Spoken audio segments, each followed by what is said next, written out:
It doesn't matter where you try to hide in this world. It seems the unexplained and supernatural will find you. Whether it be encounters with ghosts, supernatural creatures, or the extraterrestrial kind, these stories will genuinely freak you out. If you have a story you would like to share in a future video, whether it be an unexplained event or something else, be sure to submit it at swampdweller.net or the email you can find in the description down below. I'd love to share your story with everyone here in the swamp.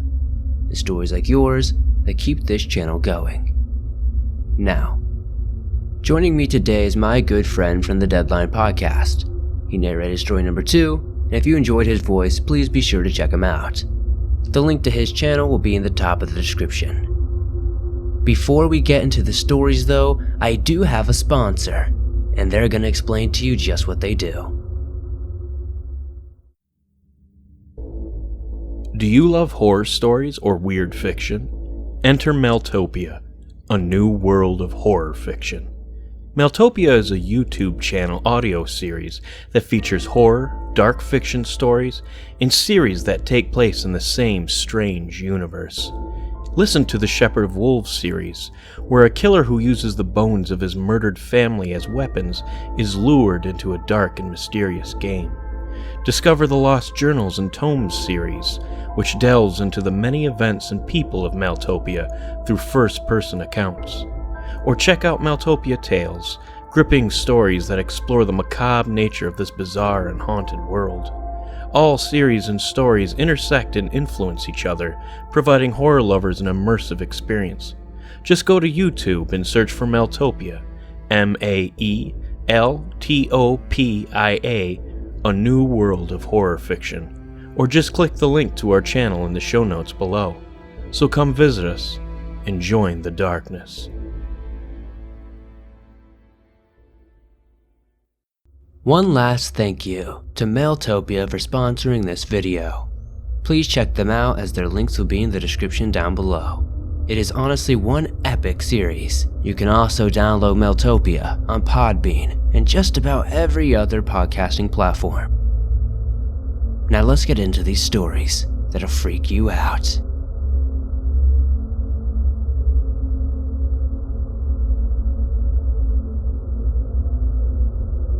This is going to be kind of a long story, so please bear with me. Saturday night, me, my friend, her boyfriend, and my boyfriend decided to make a Ouija board, and it worked. It started off slow, and then we connected to a specific spirit who wanted to contact our friend Zoe. The reason for this is because Zoe's biological mother had passed away around this time last year, and it had a message for her regarding her mother. The spirit now watches over me, my boyfriend, Zoe, and her boyfriend.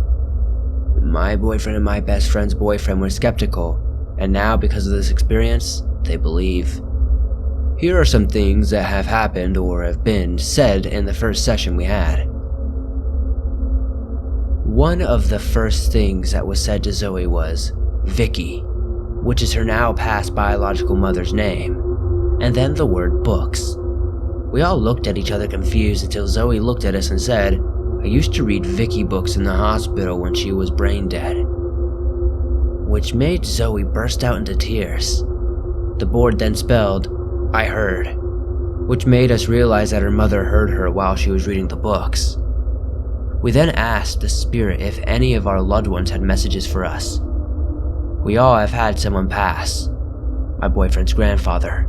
My mother had a miscarriage. Obviously Zoe's mom, and Zoe's boyfriend's grandfather. My sister, the spirit said I was going to have a sister, and her name was going to be Marie. I asked my mother if that was true, and she confirmed it was going to be a girl, and she would have named it Marie. Her message for me was, "You're okay," which made me burst into tears. My boyfriend's grandfather said, "Good job." He asked at what, and it replied, "Everything." Zoe's boyfriend's grandfather said, "I love you," and then the one that gave us all chills, all it said for Zoe was, "She knows."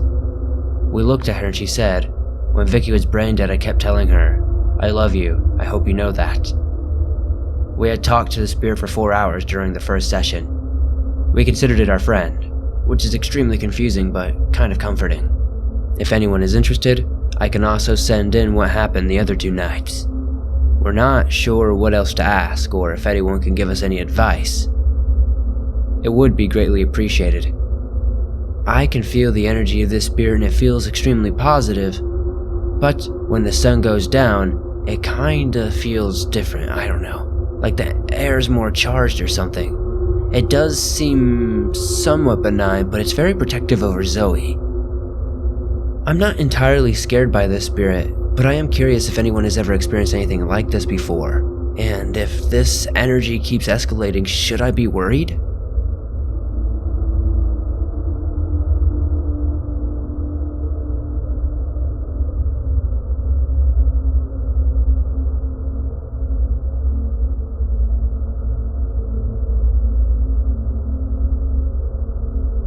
My sister and I have had paranormal experiences our entire lives.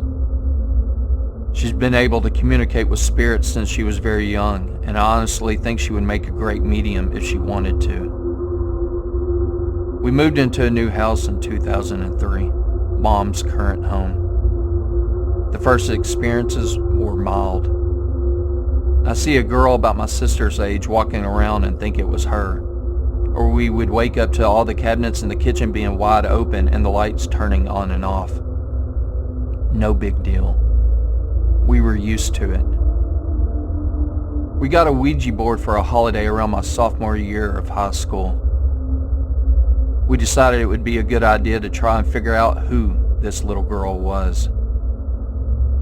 We made contact with her on our very first attempt. She explained that her name was Abigail, and that she had died in a car accident at the intersection past our house. We thought it was very cool, and we started conversing with her on the daily. Eventually, we got brave enough to ask if there were any more spirits around the property. Abigail was always very responsive and would answer any of our questions, but not this one. She responds with, "He won't let me say," or "he's watching." Of course, we being the young and dumb kids that we were, we kept pressing the issue for many weeks. Fast forward to summer that year. I started waking up to my closet door open at night or my overhead light being flipped on. My sister started swearing her bed would shake just as she was about to fall asleep every night. My parents wrote it off as us scaring ourselves playing with the board and would hide it from us. Eventually, we stopped looking for it. One day, we came home from school way before either of them would get off work. I went to my room to put my things away. I opened the door and there sat the board on the foot of my bed. We assumed our parents changed their mind about it since we had long stopped telling them when things happened of a paranormal nature. We were excited it was returned and wished to speak to our ghost friend promptly. We made contact and nothing was out of the ordinary. When it was close to time for my parents to arrive home, we tried to end the conversation, but she just kept saying, "He's coming tonight," over and over. We were both understandably rattled and made the decision to end the game, without her saying goodbye. We turned the board over in the box and I hid it away in my closet. That night, I woke up as usual to my closet door sliding open. I turned slowly to look at it. I saw nothing at first, but then I noticed a corner of my room was much darker than the rest, as I had started sleeping with my bedside lamp on. I stared closely, afraid to move or get out of bed. I could make out the figure of a man. He was abnormally tall and the whites of his eyes glowed unnaturally in the light of my lamp cast. I finally got the courage to sit up in my bed. He immediately lunged at me, hands around my throat. I felt the pressure of his fingers stifle any breath that was in my lungs. I tried to scream, but nothing came out. He was on top of me now. I felt his warm breath in my ear, and his grip tightens. My whole body was pressed into the bed. I couldn't move, even my fingertips. I tried my best to scream to no avail. I couldn't breathe, and I began to panic. His presence was so dark that not even my lamp was a match for it. The entire room went dark. I don't know if it was from me being on the verge of passing out, or that he was blocking out all the light. I did the only thing I could think of. I started reciting the Lord's Prayer over and over in my head. The whole incident seemed like it lasted an hour, but it couldn't have only been a couple of minutes. I continued to recite the prayer. His grip let up, and he whispered words in my ear in a language I had never heard. His hissing voice sent my whole body into shock. The room grew light again, and I felt him crawl off the end of my bed and heard the closet door close back. I was paralyzed in fear. I laid there taking it all in for several minutes until I heard my sister scream from the next room. I mustered all the courage I could and sprinted across the hallway. My sister was sitting at the foot of her bed, rocking back and forth, sobbing. I tried to ask what was wrong with her, but I couldn't understand under all the sobs. When she finally calmed down enough to speak, she still didn't. She slowly turned to me and held her hands up, palms facing me. I was confused at first, but upon closer inspection, I saw them. One perfect prick on each of her fingertips. The blood had pooled in her palms. I saw hand-shaped bloody prints on her bed sheets. She refused to tell me what had happened, but promised she would when it was light out. We gathered our blankets and headed to the living room to finish out our sleepless night together. My neck was still aching and it hurt to talk, so I decided to go to the bathroom and get some water and wash my face. I flipped on every light in the rooms and hallway that I passed through. When I finally arrived to the bathroom, I shut and locked the door behind me. I stood facing the mirror with my hands perched on the vanity for a long while, too afraid to look. When I did, I saw the bruises around my neck. They were perfect finger marks. I took pictures of them that, of course, are lost now, to show my parents in case they somehow vanished in the night and they didn't believe me. We spent the rest of the night awake and jumping at every sound we heard. We talked about the events when the sun came up, and we both vowed to never touch that board again. A vow we kept for several years. We tried to burn it and bury it, but it kept showing back up. We decided to hide it deep in my mother's woodshed and hope it never saw the light of day again. It didn't help though. We had already opened the door. We both had several run-ins with this being for the next few years. I moved out the year after I graduated high school, and I still refused to be there at night by myself for any reason. My mom and sister still live in the house. The activity has died down over the years, but my sister still has experiences with spirits she believes just to be passing through. Abigail is still there, and we believe she stays to warn them if the man is ever coming back. My father cleaned out the shed a few weeks ago, but only found a planchette. We expect the board to show up any time now. I could tell all the stories, but it would be a novel. If anyone is interested in more, I would be happy to tell them.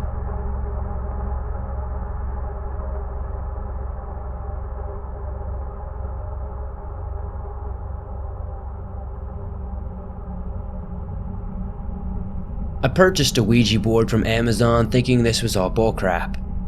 I had some friends over and we popped it out. There were 3 of us who were playing it. We had both of our hands on it and were asking questions. Nothing was happening.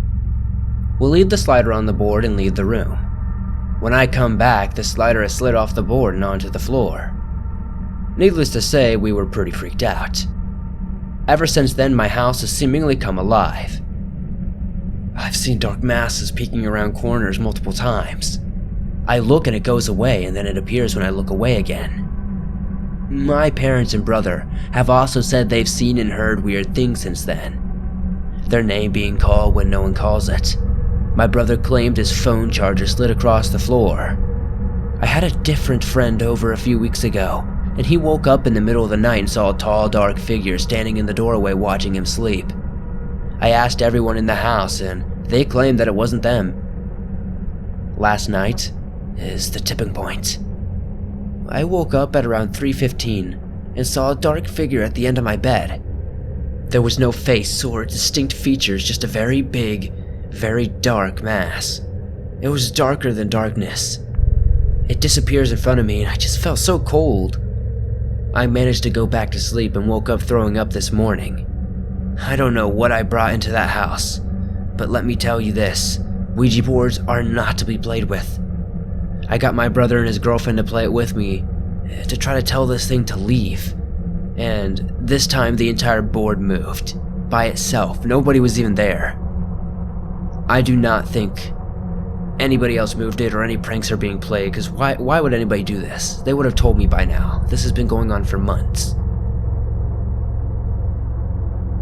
None of us really have any answers for this, but if any of you guys know, it would be greatly appreciated.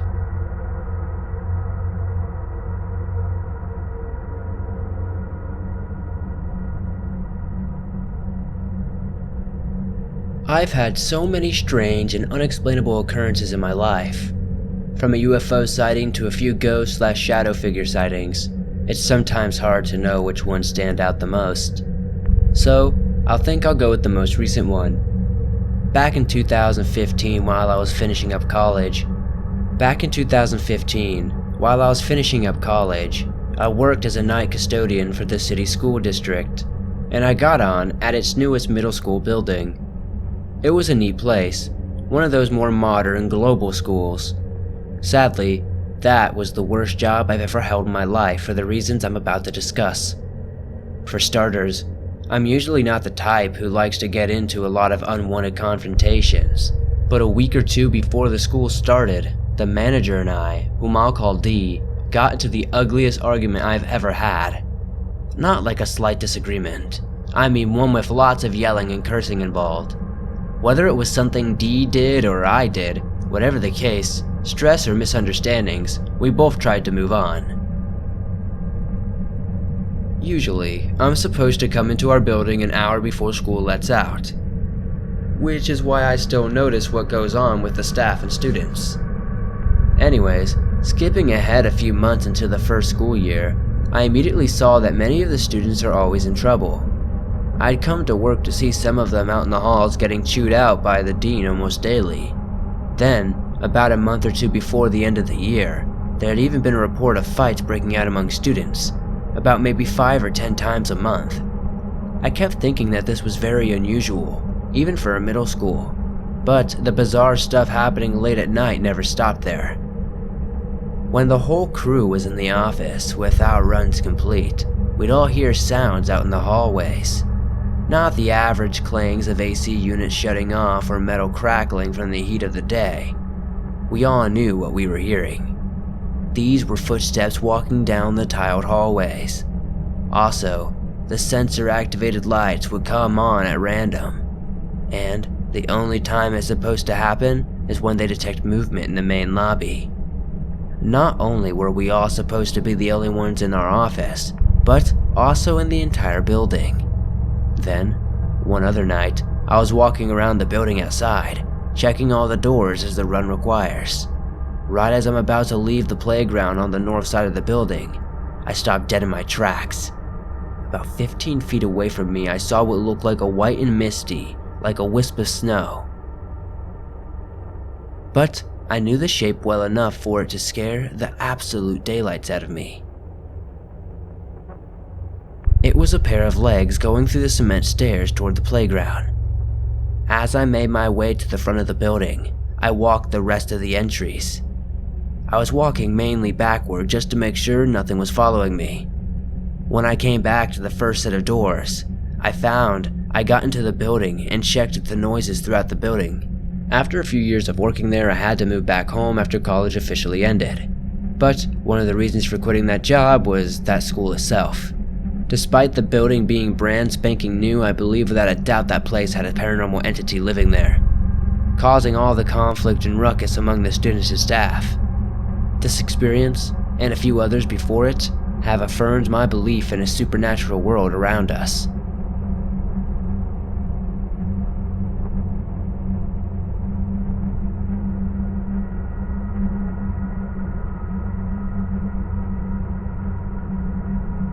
When I was a child, we lived in an old mansion that was converted to apartments called the Hetzel House.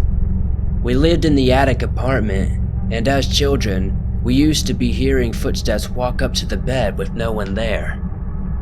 We grew up used to it, and were not really afraid of it, or what was in that attic. One night my sister was lying in bed. She told me to look into the kitchen from our beds. We could see the pots and pans float from the dish rack to the floor. By morning, they were back on the rack to our amazement. Many people in the other apartments talked about the strange things happening that could not be explained. One lady burnt her waffle iron. When she got home, it was clean. Another left a pot of boiling water only to find that it was turned off. My mom left the apartments with the windows open once. We got a surprise rainstorm while we were out. But to our surprise, the windows were closed when we got home. Good things happened and no one seemed to be afraid. My grandmother came to visit us, but after hearing all the footsteps, she swore that she would never visit us again until we moved from Hetzel House. Now, for the scary parts. Our bedroom was a long, narrow room with a large window cut into the slant of the roof, with a little side window on the side. It was basically like a little cutout platform. So in the cutout piece of the roof, there was a little flat section that no one could get to, but someone could stand on. It was a night of wind, blowing and whistling just like in the movies.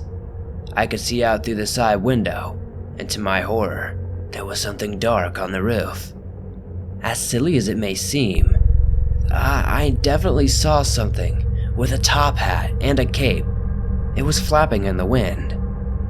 This thing was making frantic, jerky movements, feeling all around the edge of the windows. I could see in my mind's eye long, bony fingers feeling frantically for a crack. Just a crack in the edge of the window so it could enter our bedroom. I felt a chilling fear. I laid there, shivering for a minute, resting, and then another bout of shivering. I was scared like never before. I felt pure evil from this being. I wanted to run by the window and get my parents, but I knew if I passed the window and looked at this thing, I would die. So I laid there shivering in spouts. I was panicking, until all at once I heard an audible voice say, "It's okay to go to sleep," in a raspy, gentle woman's voice. I felt this good energy was at the window keeping this thing out. After the voice, I immediately felt peace. I was calm and directly fell asleep. I never said anything, and didn't want to think or even mention about it, ever. Fast forward 20 years later, I had another scary event that I may send later. I was talking to my sister about how my knees were weak, and I sensed extreme evil, like the time I saw something on the roof at Hetzel House. My sister turned white. "You saw that too?" The hair went up on both of our arms. My God, we both saw that. We compared notes. The top hat, the cape, the bony fingers, the wind, the frantic movements. The only difference is my sister didn't hear a calming voice and spent most of the night shivering and scared. and having to go to the bathroom but afraid to move. To this day, my sister cannot sleep near or look out a window at night. A year later, she called me. She was in New Orleans, and Death was a skeleton with a top hat and cape at a parade. I felt it was death. I felt if I saw it, I would die, even though, with it being outside on the window's ledge and it couldn't get to me, I still felt that I would die. I know there are stories about the Hat Man. I'm not sure exactly what it was, but what was in the apartment kept us safe. The house has been torn down since. I miss that place. As children, we felt safe in the attic of a house, which seems unusual. Very few attics are places of good energies.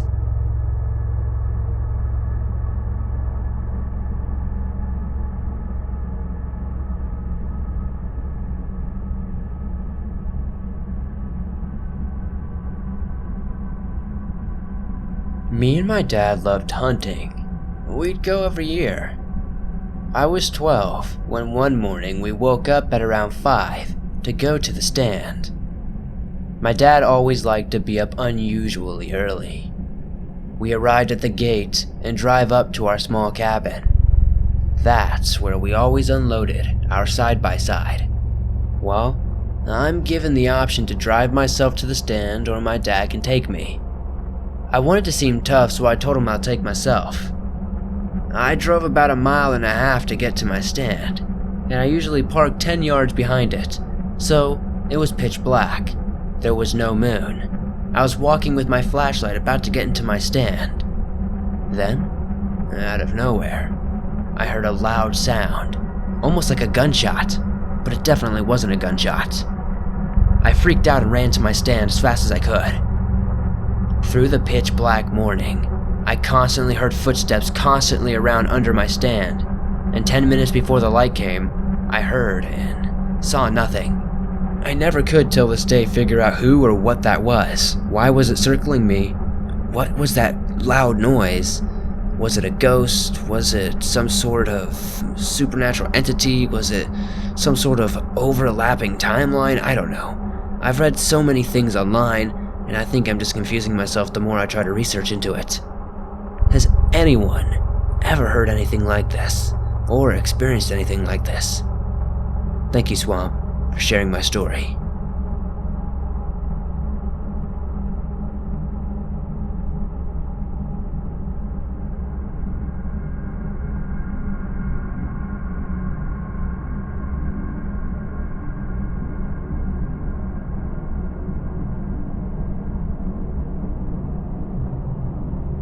Thanks for listening to these creepy and unexplained stories sent in by viewers just like you.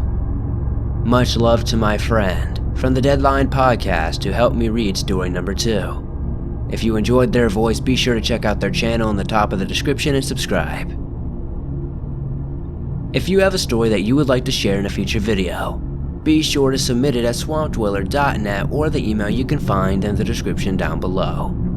It's stories like yours that help keep this channel going, and I would love to share your story with everyone here in the swamp.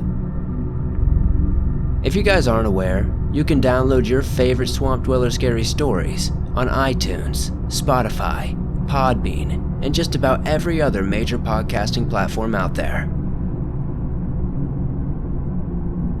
If you enjoyed these stories, please hit that like button, as it helps me out a ton. The more likes this video gets, the more YouTube promotes it to fresh new eyes. If you're new to the swamp, why not join us? Hit the subscribe button and turn on notifications to never miss a new video, as I upload them almost every single day on all things natural and supernatural. Thank you guys as always for supporting the swamp the way you do. It's amazing to see how far we got this year in 2019, and I'm very excited to see what 2020 brings us. If you made it all the way to the end, today's code word is backflipping Shrek. I'd love to see how many of you actually make it to the end. It's really cool to see how creative you guys get with your little code words. Anyways, one last thing before we end this video. Much thanks to Maeltopia for sponsoring this video. Once again, let them explain to you what they do and why you should check them out. Do you love horror stories or weird fiction? Enter Maeltopia, a new world of horror fiction. Maeltopia is a YouTube channel audio series that features horror, dark fiction stories, and series that take place in the same strange universe. Listen to the Shepherd of Wolves series, where a killer who uses the bones of his murdered family as weapons is lured into a dark and mysterious game. Discover the Lost Journals and Tomes series, which delves into the many events and people of Maeltopia through first-person accounts. Or check out Maeltopia Tales, gripping stories that explore the macabre nature of this bizarre and haunted world. All series and stories intersect and influence each other, providing horror lovers an immersive experience. Just go to YouTube and search for Maeltopia, Maeltopia, a new world of horror fiction. Or just click the link to our channel in the show notes below. So come visit us and join the darkness.